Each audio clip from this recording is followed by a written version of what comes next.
A fortune in gold bars walked out of Russia in 1918, and nobody's ever agreed on where it went. The standard story is neat. Tsar Nicholas Roman II family was executed. Their wealth, gold, jewels, securities, was seized by the Bolsheviks and liquidated into the Soviet state apparatus. Case closed. But that story requires you to believe that $100 million in physical assets simply evaporated into Lenin's coffers without a trace.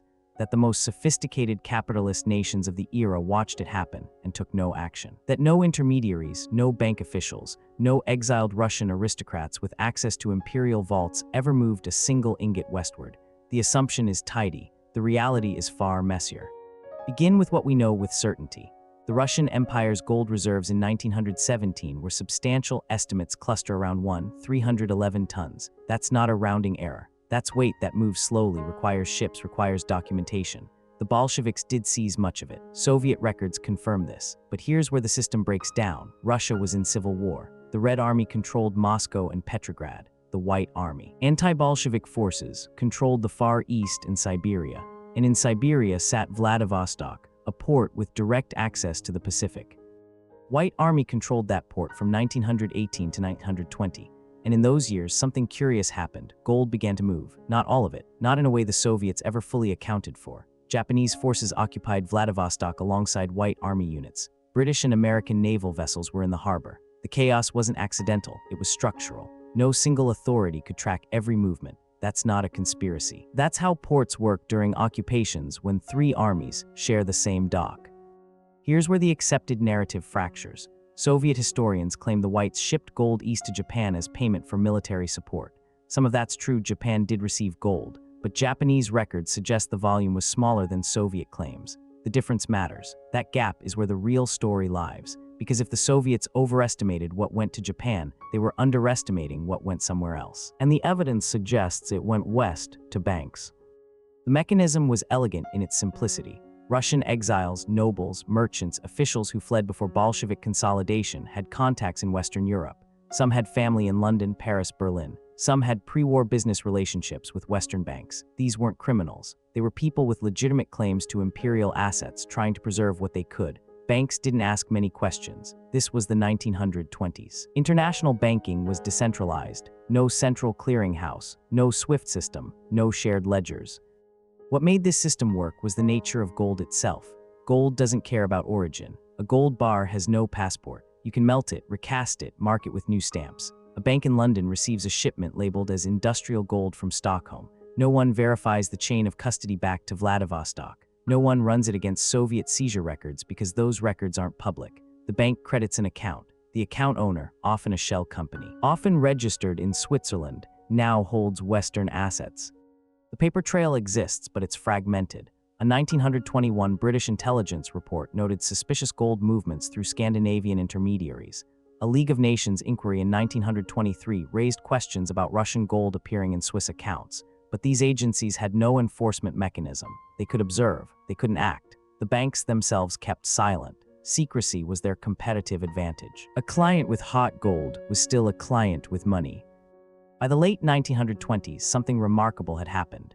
The Soviet Union, desperate for foreign currency to fund industrialization, began negotiating with Western governments and banks to recover their gold. But here's the twist: they couldn't prove ownership of most of it. The gold in Western vaults had no Soviet markings. It had been recast, moved, layered through intermediaries. From a legal standpoint, it was untraceable. The Soviets knew it was theirs. They couldn't prove it, so they did what states do when they can't win in court. They negotiated settlements.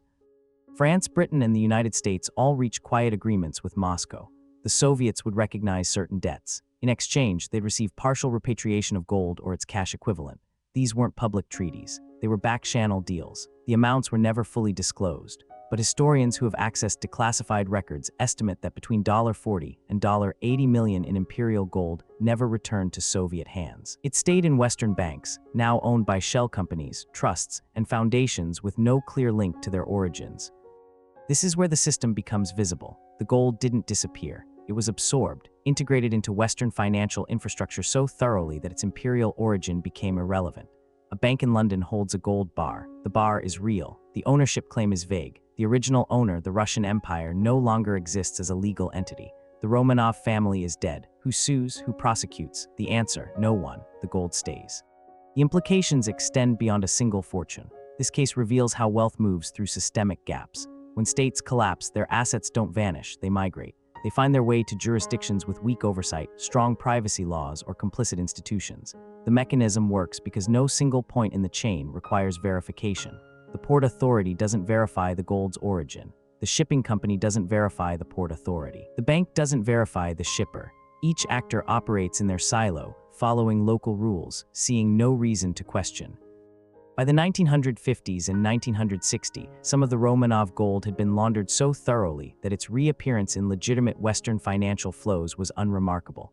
A Swiss bank merges with an American institution. Assets transfer. No one flags the gold's age or provenance. It's now part of institutional holdings. From that point forward, it's clean, it's Western, it's legal. The original crime, if you want to call it that, has been time-washed into legitimacy. This pattern isn't unique to the Romanovs, it's a template. Nazi gold moved through Switzerland the same way. Dictator assets from Latin America in the 1980s followed similar routes. Oligarch wealth from collapsed Soviet states in the 1990s used the same infrastructure. The system improves with each iteration. Fewer questions get asked. The intermediaries become more professional. The legal structures become more opaque. What happened to the Romanov fortune wasn't an anomaly, it was a proof of concept. The deeper question is why this system persists. It persists because it serves interests. Western governments benefit from the stability that private wealth provides. Banks benefit from the fees and the secrecy. Wealthy exiles benefit from the protection. There's no coalition demanding transparency because the people who would benefit most, the original owners, the deposed states, have no power to demand it. The system is stable precisely because it's designed to be. What we're left with is a fortune, real, material, quantifiable, that belongs to a family that no longer exists, held in institutions that deny any obligation to return it, protected by laws that define ownership as possession plus time. The Romanov gold is still in Western vaults. Some of it anyway. You can't identify it. You can't prove it's there. But the evidence, the gaps in Soviet records, the unexplained Western bank holdings, the declassified diplomatic cables, suggests it never left. The real lesson isn't about the Romanovs. It's about how financial systems absorb and conceal the movement of wealth through chaos. When borders collapse, when governments fall, when authority fractures, that's when capital migrates. And once it's moved, once it's been layered through enough intermediaries, once enough time has passed, it becomes indistinguishable from legitimate wealth. The system doesn't prevent this. In many ways, it enables it. The question isn't whether this still happens. The question is how much wealth from collapsed states is sitting in Western institutions right now, waiting for enough time to pass that no one remembers where it came from. This video is for educational and informational purposes only and is not financial advice. Always do your own research. Subscribe, there's a new untraceable fortune every week. Subscribe, there's a new untraceable fortune every week. This video is for educational and informational purposes only and is not financial advice. Always do your own research.